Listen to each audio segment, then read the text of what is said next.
hard to capture, extravagant, reservate the track and it's militant. And I react like a convict and start killing. It's manifested. The gods work like appliances, dealing in my sacred life. Yo, what's going on, guys? So before we get into today's video, just gotta say that today's video is gonna be brought to you by Beautiful Halo. And I gotta say, if you guys want to purchase some really awesome anime merchandise, everything from Boruto / Naruto to Black Clover, My Hero Academia, Dragon Ball, click down in the description box and use my link below in order to do so. It's also a really great way to help support the channel. As a bit of an added bonus, a lot of their anime merchandise, like you saw in the video just now, is on sale right now, and there's free worldwide shipping on anything over $29. And as a quick heads up, before you order anything, make sure you check the size chart. It's very detailed and it's going to prevent you from ordering something that might not actually fit you. But with that being said, let's go ahead and jump into today's video. Yo, what's going on, everybody? It's your boy Naruto Explained here, bringing you guys another discussion for Boruto Naruto Next Generations, the manga. And for anime only fans, this is a time of the month where a lot of the content that you guys see on the channel is going to be spoiler heavy. However,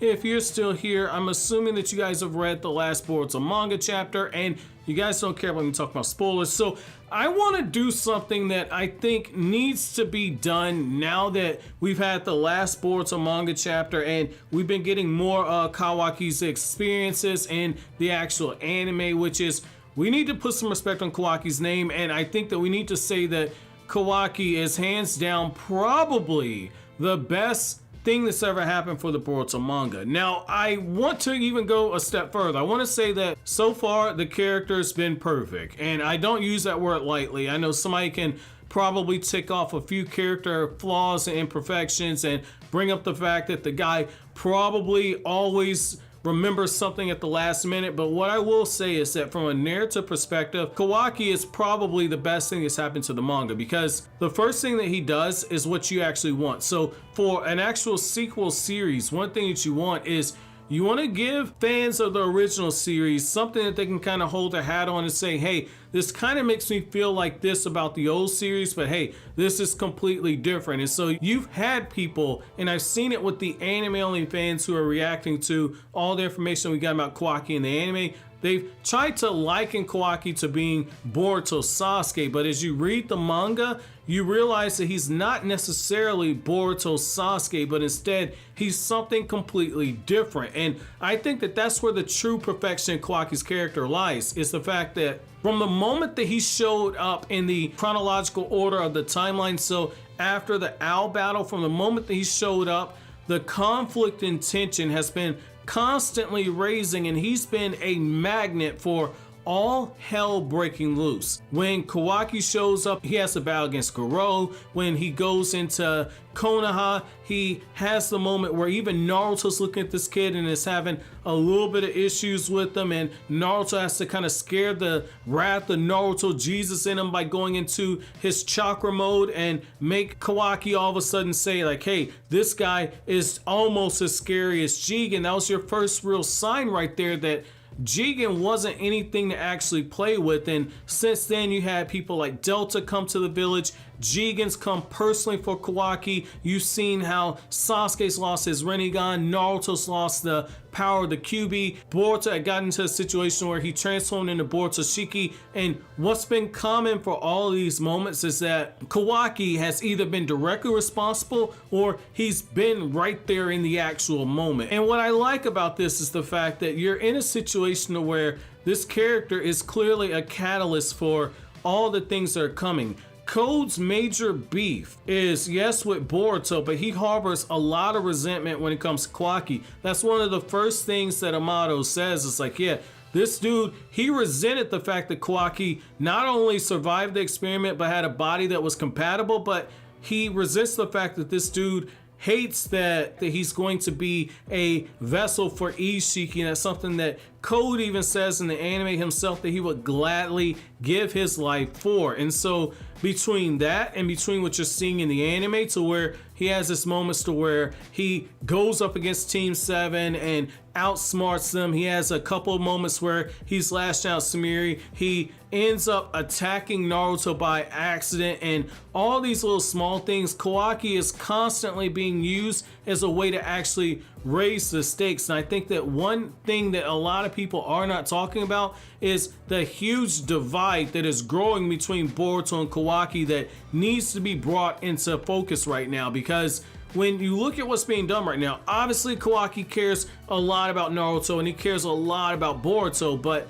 Kawaki very slowly is starting to gravitate towards going to extremes. So one way that you see this is the fact that he makes the suggestion, hey, give your karma seal to Code.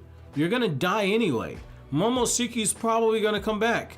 And so if you put your karma seal on a Code, in theory, you should be able to reincarnate yourself. And Boruto, because of the way that Boruto's been raised, Boruto shuts down that idea almost immediately, though he does linger for a second. But the fact is that you see how the ethics between the two characters are beginning to actually cross at this point.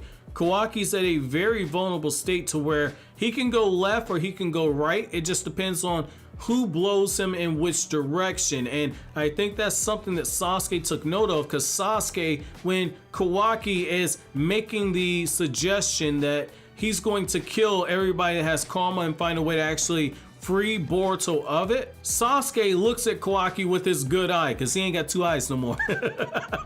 But Sasuke looks at this dude with his good eye and says, this kid's probably gonna be trouble right here up on the Hokage stone faces. One of the things you get is when they're on the Hokage monument, as Boruto and Kawaki have that moment where they're sharing suggestions, look at how there's a little bit of distance between the two. And remember the fact that the first time we saw them on top of the Hokage monument, they were battling at the backdrop of the entire Hidden Leaf Village being destroyed. And Boruto says, Kawaki, I didn't think you would actually take things this far. I didn't think you would actually go this far. Well, I think that by showing that Kawaki is willing to do things that are unethical, and you start seeing the small things like how when Naruto's struggling with the fact that he lost the Kyuubi and Boruto is so happy he didn't lose his dad, Kawaki is drawn being on the outside looking in. I think that outsider perspective that he provides, that's going to be something that's used narratively to continue to slowly start driving a wedge between Boruto and Kawaki, even though